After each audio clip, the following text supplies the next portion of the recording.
যুক্তরাষ্ট্র ইরান সংঘাত পঞ্চম দিনে মার্কিন বাণিজ্য পথ বন্ধের হুমকি তেহরানের। মধ্যপ্রাচ্যের মিত্রদের কাছে অস্ত্র বিক্রির সিদ্ধান্ত ট্রাম্পের।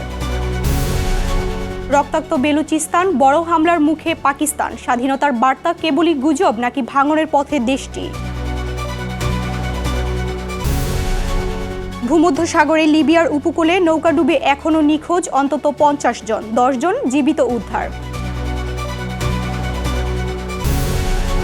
এবং বাংলাদেশে বিয়ে করার ব্যাপারে নিজ দেশের নাগরিকদের সতর্ক করল চীন। মানব পাচার, অপহরণ ও আর্থিক ক্ষতির ঝুঁকি।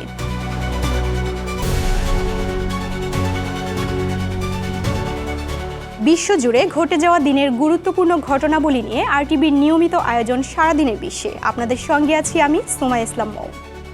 টানা পঞ্চম দিনের মতো চলছে যুক্তরাষ্ট্র ইরান পাল্টাপাল্টি হামলা। হরমুজ প্রণালীর নিয়ন্ত্রণ ও মার্কিন ঘাঁটিতে হামলার জবাবে ইরান জুড়ে ব্যাপক বিমান হামলা চালাচ্ছে যুক্তরাষ্ট্র।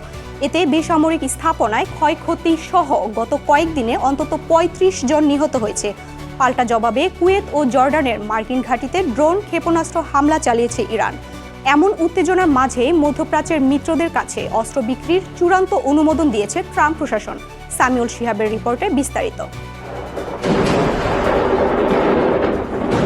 হরমুজ প্রণালীতে জাহাজের নিরাপত্তা রক্ষার অজুহাতে ইরানের ক্ষেপণাস্ত্র ঘাঁটি, ড্রোন কারখানা ও উপকূলীয় নজরদারি কেন্দ্র লক্ষ্য করে দফায় দফায় বিমান হামলা চালিয়েছে মার্কিন সেন্ট্রাল কমান্ড। যুক্তরাষ্ট্রের ক্ষেপণাস্ত্রের আঘাতে হরমুজে একটি ইরানি তেলবাহী ট্যাঙ্কারও সম্পূর্ণ নিষ্ক্রিয় হয়ে পড়েছে।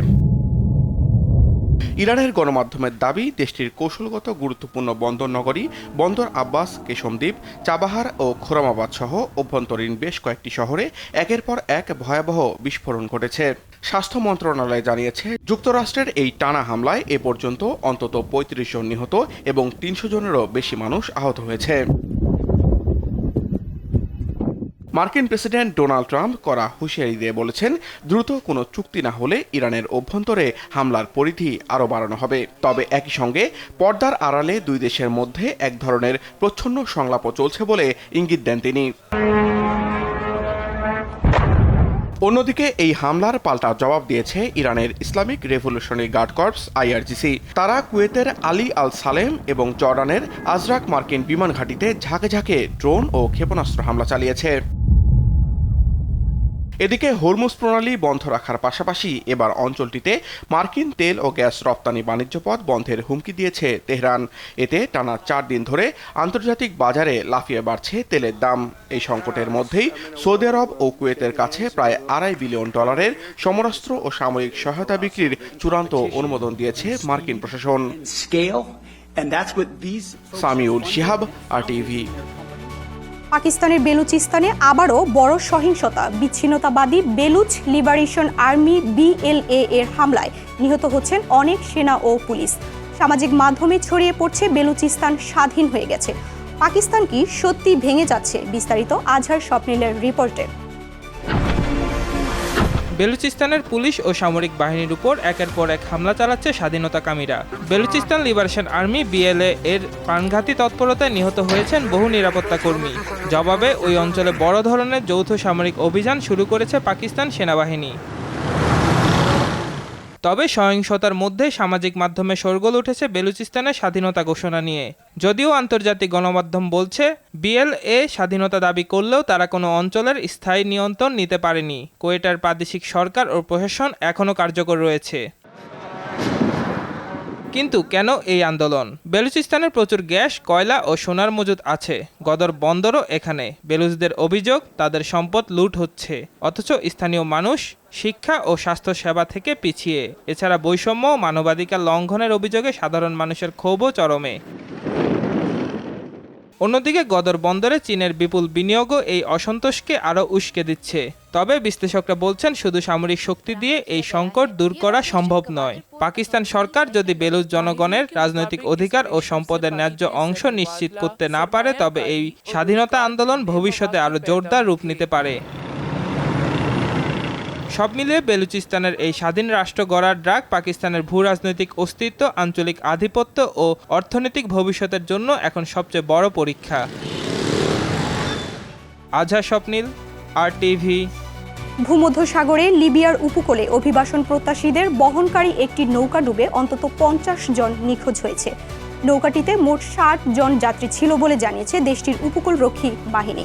মঙ্গলবার দিবাগত রাতে উপকূলীয় শহর তব্রুক থেকে ইতালির উদ্দেশ্যে যাত্রা করে ইঞ্জিন চালিত কাঠের নৌকাটি। তবে যাত্রার কিছু সময় পরে উত্তাল সাগরে সেটি ডুবে যায়। এতে স্রোতের তোড়ে ভেসে যান বেশিরভাগ যাত্রী। উপকূলরক্ষী বাহিনীর কর্মকর্তারা জানান, নৌকাডুবির পর মাত্র 10 জন সাঁতরের নিকটবর্তী বার্দা দ্বীপে পৌঁছাতে সক্ষম হন।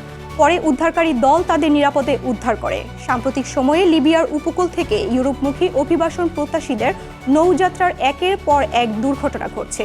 গত মাসেও একই ধরনের নৌকাডুবির ঘটনায় 51 জন নিখোঁজ হয়েছিলেন। কৃত্রিম বুদ্ধিমত্তা বা AI টুলের অপব্যবহার ঠেকাতে প্রথমবারের মতো ব্যবহারকারীর বিরুদ্ধে মামলা করেছে ইলন মাস্কের প্রতিষ্ঠান XAI। পরিষেবার শর্ত ভঙ্গ ও সুরক্ষা ব্যবস্থা এড়িয়ে আপত্তিকর কন্টেন্ট তৈরির অভিযোগে এই মামলাটি করে প্রযুক্তি প্রতিষ্ঠানটি। মঙ্গলবার সাউথ ক্যারোলাইনার বাসিন্দা টেরি হারুড নামের এক ব্যক্তির বিরুদ্ধে টেক্সাসের ফেডারেল আদালতে এই মামলা দায়ের করা হয়। 12 পৃষ্ঠার অভিযোগপত্রে বলা হয়, ভুয়া পরিচয় ব্যবহার করে XAI এর চ্যাটবট গ্রোক-এ একাধিক অ্যাকাউন্ট খুলেছিলেন অভিযুক্ত হারুড। এছাড়াও গ্রোকের সুরক্ষা ব্যবস্থা এড়াতে কয়েকটি প্রম্পট দেন তিনি। এরপর সাধারণ কিছু ছবি আপলোড করে সেগুলোকে বিকৃত বা যৌন উত্তেজক ছবিতে রূপান্তরের চেষ্টা করেন অভিযুক্ত। এই ঘটনার প্রেক্ষিতে আদালতের কাছে আর্থিক ক্ষতিপূরণের দাবি করেছে XAI। পাশাপাশি প্ল্যাটফর্মটি থেকে হারুডকে স্থায়ীভাবে নিষিদ্ধের আদেশও চাওয়া হয়েছে। আফগানিস্তানে জাতিসংঘের সহায়তা মিশনের প্রধান ও আফগানিস্তান বিষয়ক বিশেষ প্রতিনিধি হিসেবে বাংলাদেশের কূটনীতিক রাবাহ ফাতিমাকে নিয়োগ দিয়েছেন জাতিসংঘের মহাসচিব আন্তোনিও গুতেরেস। 3 দশকেরও বেশি সময়ের কূটনৈতিক ও আন্তর্জাতিক প্রশাসনিক অভিজ্ঞতা নিয়ে এ দায়িত্ব পালন করবেন তিনি। বুধবার জাতিসংঘের মুখপাত্রের কার্যালয় থেকে প্রকাশিত এক বিবৃতিতে এ তথ্য জানানো হয়েছে। বিবৃতিতে বলা হয়, কিরগিজস্তানের রোজা উতুন বায়েভার স্থলাভিষিক্ত হচ্ছেন রাবাহ ফাতিমা। বর্তমানে জাতিসংঘের আন্ডার সেক্রেটারি জেনারেল এবং স্বল্পোন্নত দেশ, স্থল বেষ্টিত উন্নয়নশীল দেশ ও ক্ষুদ্র দ্বীপরাষ্ট্র বিষয়ক হাই রিপ্রেজেন্টেটিভ হিসেবে দায়িত্ব পালন করছেন তিনি। এর আগে 2019 থেকে 22 সাল পর্যন্ত নিউ ইয়র্কে জাতিসংঘে বাংলাদেশের স্থায়ী প্রতিনিধি হিসেবে দায়িত্ব পালন করেন রাবাহ ফাতিমা। যুক্তরাষ্ট্র ও ইরানের সামরিক উত্তেজনায় পারস্য উপসাগর এখন বিশ্বের সবচেয়ে উত্তপ্ত রাজনৈতিক মঞ্চ। কৌশলগতভাবে গুরুত্বপূর্ণ হরমুজ প্রণালী ঘিরে চলমান এ দ্বন্দ্বে বড় ধরনের সংঘাতের আশঙ্কা করছে আন্তর্জাতিক মহল। বিশ্লেষকদের মতে, দুই পক্ষের কঠোর অবস্থানের কারণে আবারও পূর্ণমাত্রার যুদ্ধ শুরু হলে বিপদে পড়বে মধ্যপ্রাচ্যের সামরিক ঘাঁটি ও জ্বালানি অবকাঠামোগুলো। সেই সঙ্গে মারাত্মক বিপর্যয়ের মুখে পড়বে বৈশ্বিক তেলের বাজার ও বিশ্ব অর্থনীতি। সামিউল শিহাবের রিপোর্টে থাকছে বিস্তারিত। পারস্য উপসাগরের নীল জলরাশি এখন আর শুধু বাণিজ্যের পথ নয়, হয়ে উঠছে বিশ্ব রাজনীতির সবচেয়ে উত্তপ্ত মঞ্চ। রাতের আকাশে তারার বদলে এখন নজর কাড়ছে সামরিক প্রস্তুতি, সতর্কবার্তা আর সম্ভাব্য সংঘাতের আশঙ্কা। যুক্তরাষ্ট্র ও ইরানের দীর্ঘদিনের বৈরিতা নতুন করে আবার উত্তেজনা জন্ম দিচ্ছে। আর প্রশ্ন উঠছে, মধ্যপ্রাচ্য কি আবারও বড় কোনো সংঘাতের দিকে এগিয়ে যাচ্ছে? দুই দেশের মধ্যে অবিশ্বাস নতুন নয়। পারমাণবিক কর্মসূচি, আঞ্চলিক প্রভাব বিস্তার এবং সামরিক উপস্থিতি নিয়ে ওয়াশিংটন ও তেহরানের দ্বন্দ্ব বহু বছরের। কিন্তু সাম্প্রতিক উত্তেজনা সেই পুরনো বিরোধকে আরও গভীর করে তুলেছে।